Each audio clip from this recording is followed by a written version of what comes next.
The opposite of perseverance is procrastination. Perseverance means you never quit. Procrastination usually means you never get started. Although I consider the inability to finish something to be a form of procrastination. Ask people why they procrastinate, and you'll often hear something like this: I'm a perfectionist. Everything has to be just right before I can get down to work. No distractions, not too much noise, no telephone calls interrupting me, and of course I have to be feeling well physically too. I can't work when I have a headache. The other end of procrastination, being unable to finish, also has a perfectionist explanation. I'm just never satisfied. I'm my own harshest critic. If all the I's aren't dotted and all the T's aren't crossed, I just can't consider that I'm done. That's just the way I am, and I'll probably never change. Do you see what's going on here? A fault is being turned into a virtue. The perfectionist is saying that his standards are just too high for this world. This fault into virtue syndrome is a common defense when people are called upon to discuss their weaknesses. But in the end, it's just a very pious kind of excuse-making. It certainly doesn't have anything to do with what's really behind procrastination. The basis of procrastination could be fear of failure. That's what extreme perfectionism really is once you take a hard look at it. What's the difference whether you're afraid of being less than perfect or afraid of anything else? You're still paralyzed by fear. What's the difference whether you never start or never finish? You're still stuck. You're still going nowhere. You're still overwhelmed by whatever task is before you.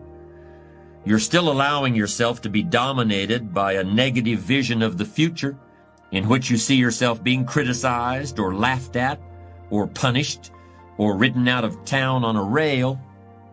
Of course, this negative vision of the future is really a mechanism that allows you to do nothing. It's a very convenient mental tool. Well, I'm going to tell you how to overcome procrastination. I'm going to show you how to turn procrastination into perseverance. And if you do what I suggest, the process will be virtually painless. I'm going to be very specific about how you can do this. A moment ago, I referred to a negative vision of the future as a mental tool for inactivity. If you've been using that tool, I'm going to ask you to toss it aside and start using two other very powerful principles that foster productivity and perseverance instead of passivity and procrastination. The first principle is break it down. No matter what you're trying to accomplish, whether it's writing a book or climbing a mountain or painting a house, the key to achievement is your ability to break down the task into manageable pieces and knock them off one at a time. Focus on accomplishing what's right in front of you at this moment and ignore what's off in the distance someplace. Substitute real-time positive thinking for negative future visualization. That's the first all-important technique for bringing an end to procrastination. Suppose I were to ask you if you could write a 400-page novel. If you're like most people, that would be an impossible task. As soon as I ask you that question, a picture appears in your mind of a big fat book lying on a coffee table, hundreds and hundreds of words covering every page. Yes, somebody must have written the book that you see in your mind's eye, but that person surely wasn't you. But suppose I ask you a different question. Suppose I ask if you can write a page and a quarter a day for 1 year. Do you think you could do it? Now the task is starting to seem more manageable.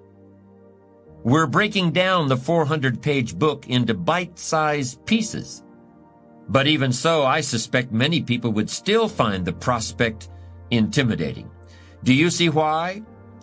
Writing a page and a quarter may not seem so bad, but you're being asked to look ahead 1 whole year. When people start to look that far ahead, many of them automatically go into a negative mode.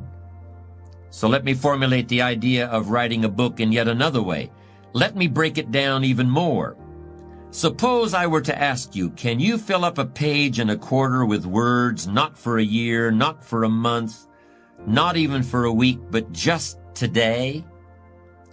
Don't look any further ahead than that. I believe most people would confidently declare that they could accomplish that. And of course, these would be the same people who feel totally incapable of writing a whole book. Then if I said the same thing to those people tomorrow, if I told them, I don't want you to look back, I don't want you to look ahead, I just want you to fill up a page and a quarter this day, do you think you can do it? One day at a time. You've probably heard that phrase. That's what we're doing here. We're breaking the time required for a major task down into one-day segments, and we're breaking the work involved in writing a 400-page book down into page and a quarter increments. Keep this up for 1 year, and you'll write the book. Discipline yourself to look neither forward nor backward, and you can accomplish things you never thought you could possibly do. One of the beauties of this technique is the fact that you can really take it to the extremes if you have to. If writing a page and a quarter during one day still seems too much for you, break it down even more. Try to write 3 sentences in the next hour. Don't look any further ahead than that. Come up with a way of looking at the task that finally seems manageable. Then all you have to do is persevere. Procrastination won't be a problem because the task is now so small that fear won't kick in. And it all begins with those 3 words, break it down. My second technique for defeating procrastination is also only 3 words long. The 3 words are, write it down. We've seen how important writing is to goal setting. The writing you'll do for beating procrastination is very similar, but instead of focusing on the future, you're now going to be writing about the present, just as you experience it every day. Instead of describing the things that you want to do or the places you want to go, you're going to describe what you actually do with your time, and you're going to keep a written record of the places you actually go. In other words, you're going to keep a diary of your activities, and you're going to be amazed by the distractions, detours, and downright wastes of time that you come up with during the course of a day. All of these get in the way of achieving your goals. For many people, it's almost like they planned it that way, and maybe at some unconscious level, they did. The great thing about keeping a time diary is that it brings all this out in the open. It forces you to see what you're actually doing and what you're not doing. The time diary doesn't have to be anything elaborate. Just buy a little spiral notebook that you can easily carry in your pocket. When you go to lunch, when you drive across town, when you go to the dry cleaners, when you spend some time shooting the breeze at the copy machine, make a quick note of the time you began the activity and the time it ended. Try to make this notation as soon as possible, but if it's inconvenient to do it immediately, you can do it later. But you should make an entry in your time diary at least once every 30 minutes. And you should keep this up for at least a week. What else do you have to do to gain the benefits of this extremely powerful productivity technique? Nothing. You don't have to do anything else at all. It's just a process for making yourself aware of how you actually spend your time. You will naturally and effortlessly begin to reorganize your life. Perhaps that seems like too much to believe, but it's true.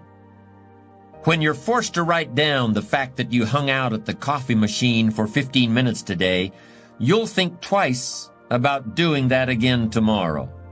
When you've got to put it in writing that you worked on an important project for 30 minutes today and then took a break to read the newspaper, you'll persevere a little longer on the project tomorrow and forget about the newspaper.